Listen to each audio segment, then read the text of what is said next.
Now this is one of the parts of the job that, well, what I always do at the very end of every job. Once it's, and I wet sanded this out this morning with some 2500 grit paper. I'm hoping we're near or at the end of this, depending on how the paint buffs out. Now, this is the reason I wanted to share this. This is a part we have a lot of hours in. There's a lot of repairs, a lot of reinforcements, a lot of work on this. And I want the final finish to be as really nice as I can be. Now, a lot of people would stop at, and let me just get the other part. The part would look like this, basically, and they would stop. That would be a fine enough finish. Well, we don't do that here, do we? We always make it harder than it has to be. Anyway, the couple extra hours that it's going to take to do this, and I wanted to demonstrate. This is something that, again, I don't find the compounds to be really critical, but in the final phase of it, this is the best that I've found, even better than the blue magic stuff. But anyway, a couple of tips that'll make this, even if, let's pretend you bought a new motorcycle, but you know, especially if some of the bikes, the finish looks pretty orange peely. Well, you can take care of that. You wet sand it out with 2500, do one little spot at a time.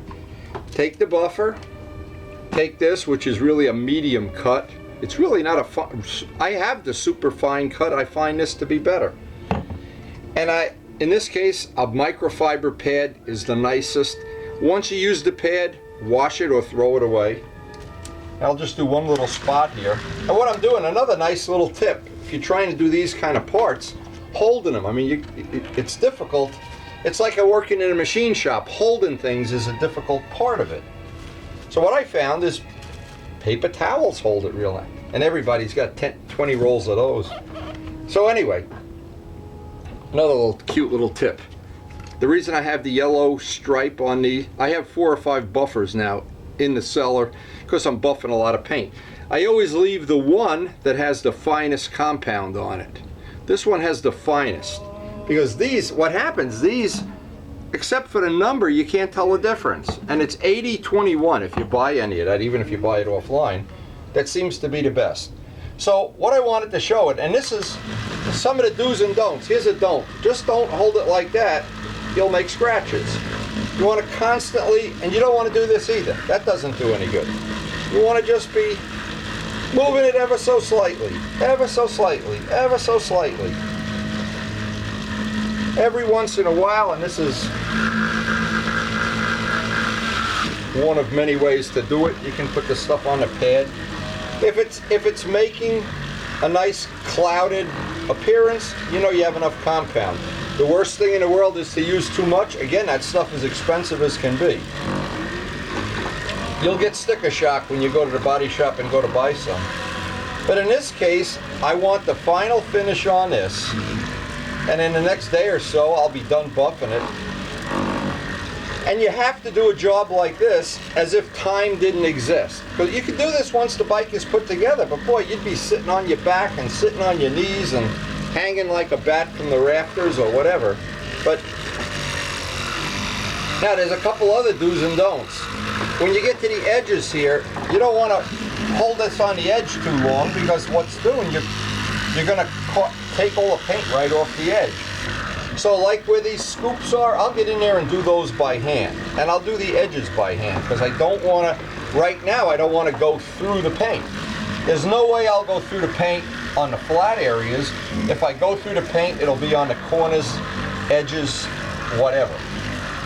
But now, it's just nice that I've worked on these many hours. And I see the labor of love coming to fruition here very, very quickly. Within the next couple of hours, I'll have these, hopefully, unless I got to go shovel snow, I'll have these all buffed out beautifully. I'm sure when Vlad does get to come and pick them up, he will be happy. There's no way. And Vlad, if you're not happy, I don't know what to tell you. I think he'll be real happy. And again, I know this bike is one of his pride and joys. As any of us that have a passion for this, we all share a passion for whatever particular bike you like or love or whatever. Now, speaking of passion, because this is always the bottom line, a microfiber, this doesn't, right now, doesn't have to be a real clean one. Now, I always think the test of paint is if you can watch TV looking at it. Now, obviously I didn't wipe the whole part off. This is not a show-off thing. We want to show that finish. And here's what I want to do. I want to get up to that spot where that finish is buffed, which happens to be right there. And if I could see my hand in there. Whatever, let's take something other color. I don't have a TV that's playing right now down here. But I can watch TV. If you see, that is a mirror. Now, these parts, the other part that I like, and it's almost like, oh my God, so nice. And I always go back to when I did my R1, like a week after I bought it, I sanded the whole bike down and buffed it. I was so impressed. Nobody else was impressed. Gotta show you something before we close out this video, because this is just going to be redundant for a couple hours here. Well, I always find cute little things that I have to share with people. This is one of them.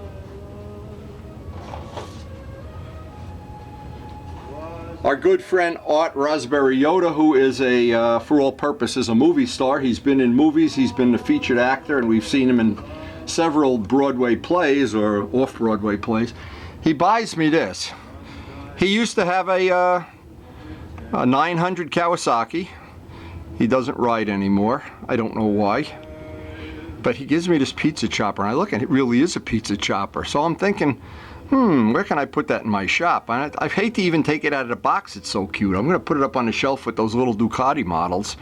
I don't know, I think that's really cute. It's actually making me hungry for pizza right now. But anyway, here's my whole point. And there is a point to all of this. I've tried to share the technology, or what I've learned over, it's going to be over 50 years now of painting things. And this is what I've come up with. Okay, if you can see my gorgeous face in there.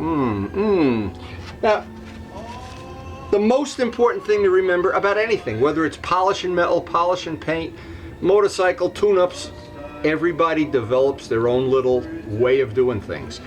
Some people choose not to share it. That's okay. Some of them are earning a living, so I understand all that. But I'm not earning a living, so I can share this stuff. And this basic technology that worked for me in model airplanes, it works in motorcycles, it works in... We're going to paint a guitar for Rob in the spring. He's getting ready to paint his guitar. He made a homemade guitar. We're going to put a finish like that on his guitar. The point is, by sharing it, passing this video on to whoever might be interested in it, what I've come to do is I watch YouTube videos at the end of the night, and I look for things. A lot of people do things differently than me. Some have a much higher skill level, some have a lower skill level, I'm somewhere in between. But believe me, you can learn from everybody. And sometimes the things you can learn is what not to do. Don't bother trying that. And what I have to laugh at, some of the YouTube videos, they actually, they take a part like this and they go, they grind it with a brick or something. They go, look at a finish on that. Well, to somebody, to other people, that I understand that there's whatever you're happy with as a finish. Now, the only problem is I want the whole bike to look like that. The other advantage of this is once that's waxed, you go for a ride, you take a garden hose or a wet towel, this wipes right off. When you got a bike with flat black paint or everything's rough and rusty, and cleaning a bike is a nightmare. So anyway, I hope that over the course of doing this BIMOTA project, and we're about at the halfway point now. This is the halfway point because we have all of the red and white parts to do the decals. And one thing came out, these decals, and I know these decals are, these are not 49 cents each. Let's leave it at that. Let's just show this and we'll close out this video. I always do like to share this stuff with and most of my friends, and appreciate this and see it. And if you don't, nobody doesn't know where the delete button is. So Vlad, if you like that, send it out to all the BIMOTA owners. I happen to go through the YouTube channel for BIMOTA, And I noticed some of these videos are already on the BIMOTA channel. Maybe Vlad's putting them out there, I don't know. Anyway, hope you've enjoyed sharing that little tidbit with us. And we hope we'll have these done in the next day or so.